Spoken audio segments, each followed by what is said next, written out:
Just drinking a cheeky midnight coffee, because it's video making time. Hello and welcome to Entertainment Deprived Vlogging, where you can procrastinate by watching my videos while I procrastinate by making these videos. It is time for yet another Geek Talk! I have my necessary nerdy t-shirt on.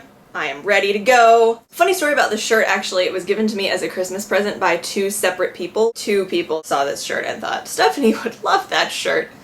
Which is true. I do love it. Guys, I have a problem. It's a problem I have suffered through for a long time. I don't tell many people about it explicitly, but at this point, if you know me, then you probably know what it is, because it's kind of become an inherent part of my personality. This problem started manifesting itself very, very early on in life. When I was 4, I had a VHS tape. Wow, you're so old. Anyway, I had a tape recording of an old stage production of Peter Pan, and I loved that video. I watched it several times a week. That's not super unusual for young kids to do. No, what was unusual about me is that I watched this recorded stage play so many times that I memorized both the words and the stage directions.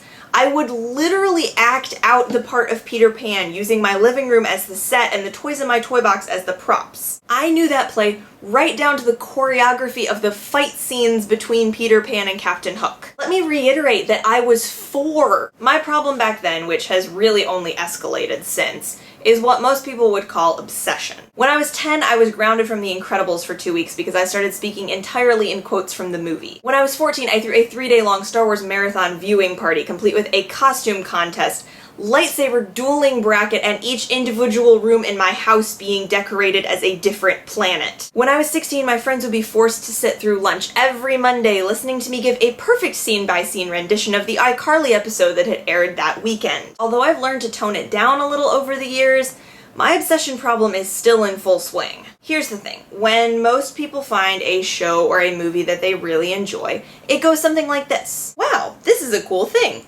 I will enjoy and perhaps follow this thing. When I find something I enjoy, my brain starts to work a little bit more like this. Wow, what a cool thing. I really enjoy this thing, but there's so many questions to ask. Who made this thing? How did they make this thing? Why did they make this thing? Was it just for entertainment, or does it serve a higher purpose? Is there a backstory to this thing? How do others feel about this thing? Does this thing impact our worldview on a subconscious level? And that's the real problem. The obsession isn't just watching or loving or talking about the show. The biggest problem is that my brain won't be content to just like it. I have to learn everything about the thing. And okay, this is somewhat of a genuinely cool hobby. I've always been the weird kid who's more excited to watch the special features bonus DVD than the actual movie itself. It's super interesting to me to watch the creators' thought processes and to figure out why they chose to do what they did. And honestly, I find that it enhances the experience of the entertainment. For example, last semester my best friend and I started watching a Disney Channel cartoon called Gravity Falls. Kids shows these days are so dumb. It's the kind of kids show with another level of humor that I can enjoy, and it has a fascinating plot. The show centers around 2 siblings, a brother and a sister, who go to visit their great uncle for the summer in a seemingly sleepy town called Gravity Falls. A town that's actually bursting with secrets, mysteries, and supernatural creatures. Great concept. My best friend said, wow, what a cool show. I wasn't content. I spent a good part of that first weekend researching the show, and I found, among other things, that the creator based the 2 main characters on him and his twin sister. Many of the things that happen in the show are inside jokes or references pertaining to their own childhood. For me, that just makes the show even better. But most people probably wouldn't go on a mission to find out something like that, so why do I? I know so much about my favorite shows and movies that I've basically become a walking encyclopedia of all things nerdy. I've had a friend come over to my table in the dining common just to have me settle an argument between him and his sister about a line from Iron Man. I could talk for much longer than just this one video about the Hunger Games' impact on modern society, and I've soliloquized sometimes for hours to my friends about the characterization of females in Doctor Who. It's fiction.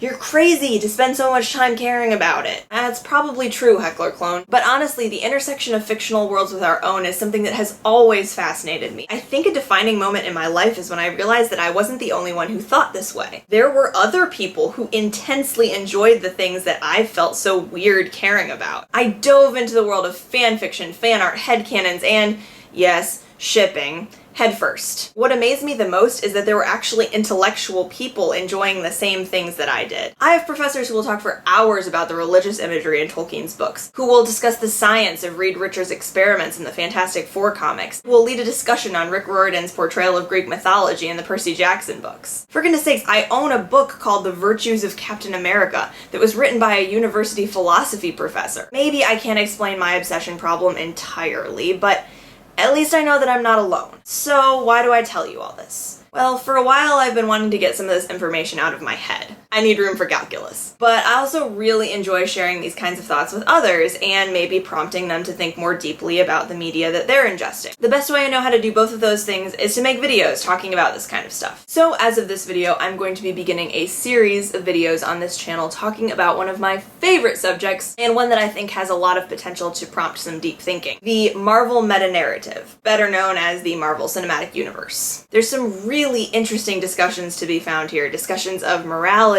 and humanity and identity, and I'm really excited to share some of my passions with you guys. Never fear, I will still be posting videos regularly. Lies! Okay, as regularly as it gets for me, but the point is that if you see a video that looks a little bit different every now and then, you'll know why. Please give this video a big thumbs up if you're excited about the new series. Comment below if you have something specific that you'd like me to talk about, especially if it has to do with the MCU. You can follow me on social media in the links below, and as always, please show me some love and don't forget to subscribe. Thanks guys, bye!